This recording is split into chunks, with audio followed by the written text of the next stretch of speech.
भारत की भूमि पर कई बड़े बड़े युद्ध हुए जिन्होंने भारत के इतिहास को एक अलग रूप दिया। ऐसा ही एक युद्ध हुआ हल्दी घाटी का युद्ध। यह युद्ध बेहद ही चर्चित युद्धों में रहा और एक प्रश्न हमेशा बना रहा कि आखिरकार हल्दी घाटी का युद्ध किसने जीता। आइए दोस्तों जानते हैं हल्दी घाटी युद्ध के बारे में। हम चलते हैं इतिहास के उसी पुराने दौर में। उस समय कई राजे रजवाड़े थे जिनमें मेवाड़ एक प्रमुख रजवाड़ी के रूप में विख्यात था। मेवाड़ और मुगल सत्ता के बीच संघर्षों का लंबा इतिहास रहा है।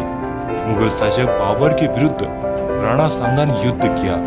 बाबर के बाद उसके पोते अकबर ने चित्तौड़ पर आक्रमण किया और चित्तौड़ पर मुगल झंडा फहराया। उस समय उदय सिंह चित्तौड़ के शासक थे। जब वे चित्तौड़ गवा बैठे तो वे उदयपुर में आकर बसे, जो कि एक पहाड़ी इलाका था। उदयपुर भीलों की वीरता से जाना जाता था। उदय सिंह ने उदयपुर में शासन स्थापित किया। यहीं पर महाराणा प्रताप पले बढ़े। महाराणा प्रताप की माता का नाम जयवंता बाई और पिता उदय सिंह थे। महाराणा प्रताप भील राजकुमारों के साथ खेलते कूदते और युद्ध कला सीखते।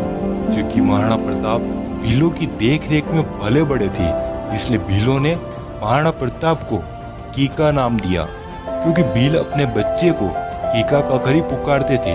महाराणा प्रताप के पिता उदय सिंह ने अपने छोटे बेटे जगमल को गद्दी सौंप दी थी, लेकिन जगमल सिंह ने अपने घमंडवश जनता पर अत्याचार करना शुरू कर दिया।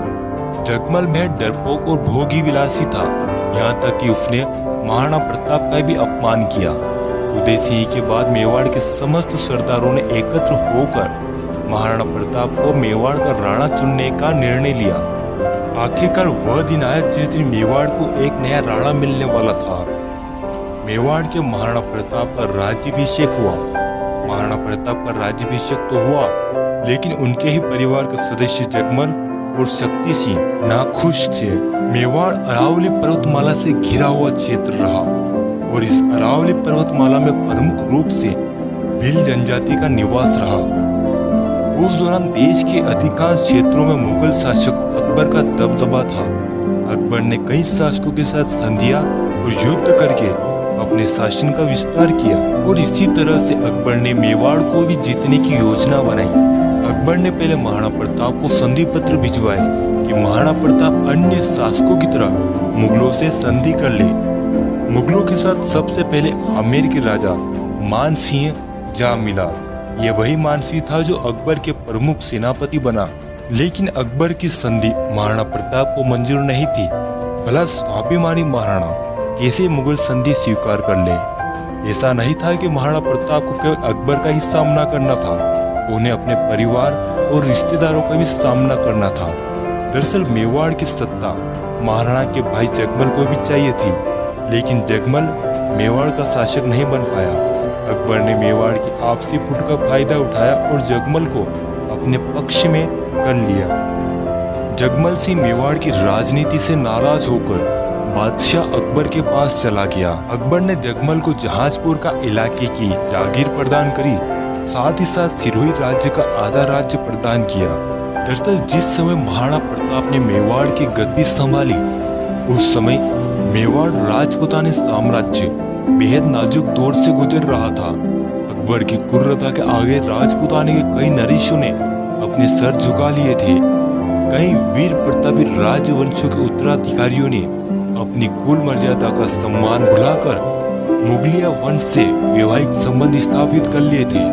कुछ स्वाभिमानी राजघराने के साथ ही महाराणा प्रताप भी अपने पूर्वजों की मर्यादा की रक्षा हेतु अटल थे। महाराणा प्रताप के भाई शक्ति सिंह भी मुगलों के साथ जा मिला।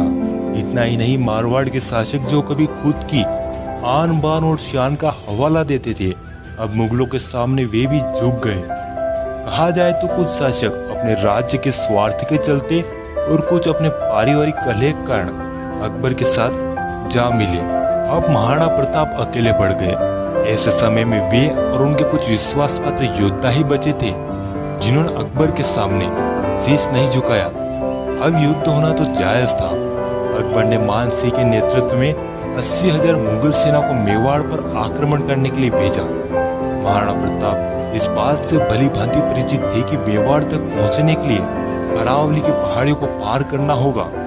महाराणा प्रताप अरावली के दुर्गम पहाड़ियों में रहने वाली भील समुदाय के बीच ही पले बड़े थे। तब उन्होंने अपने बचपन के मित्र भील साथियों की याद आई और वे तुरंत अपने कुछ विश्वास पात्र सैनिकों को लेकर अरावली की दुर्गम पहाड़ियों की तरफ निकल पड़े।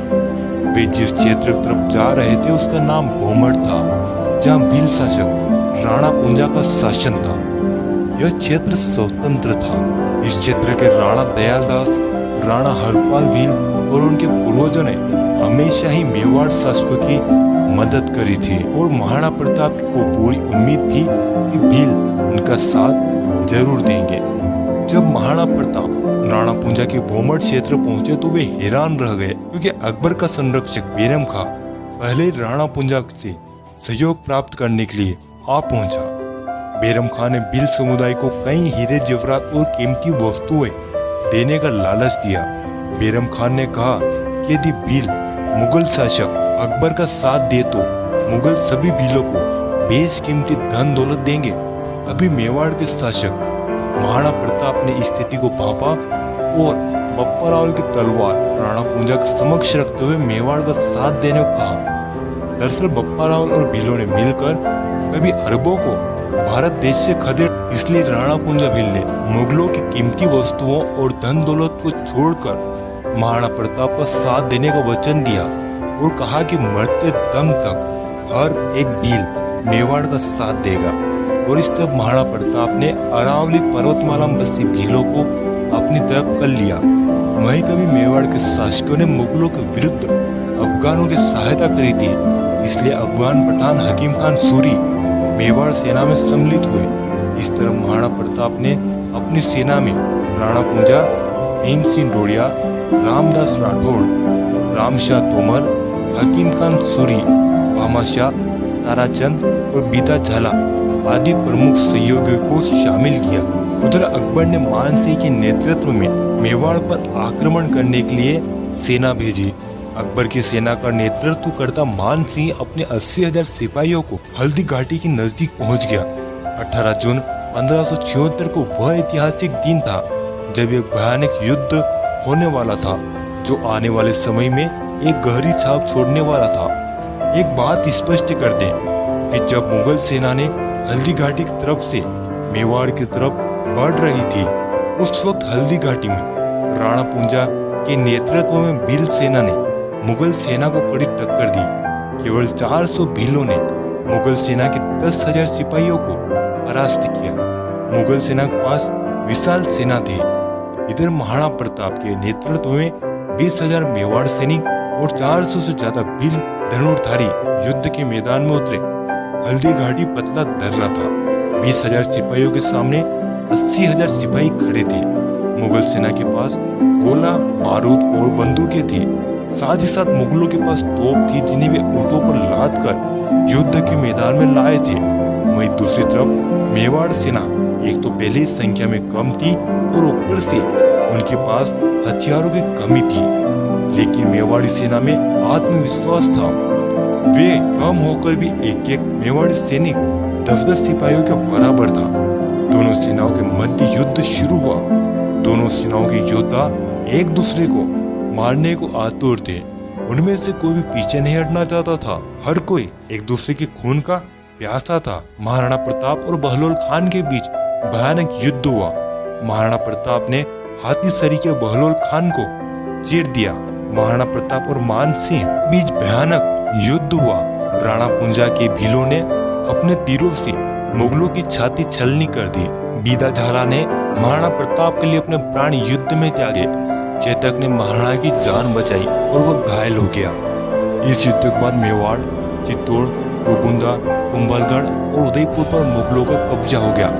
सारे राजपूत राजा मुगलों के अधीन हो गए और यदि कोई अधीन नहीं हुआ तो वे थे महाराणा प्रताप।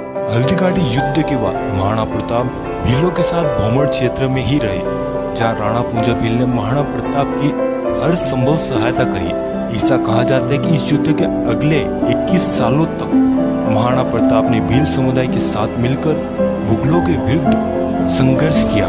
राणा पुंजा की भील सेना मुगल सेना को लूटने में कोई कसर नहीं छोड़ती थी। कोई भी मुगल यदि भूमर क्षेत्र से होकर गुजरता था तो वह भीलों से बच नहीं सकता था।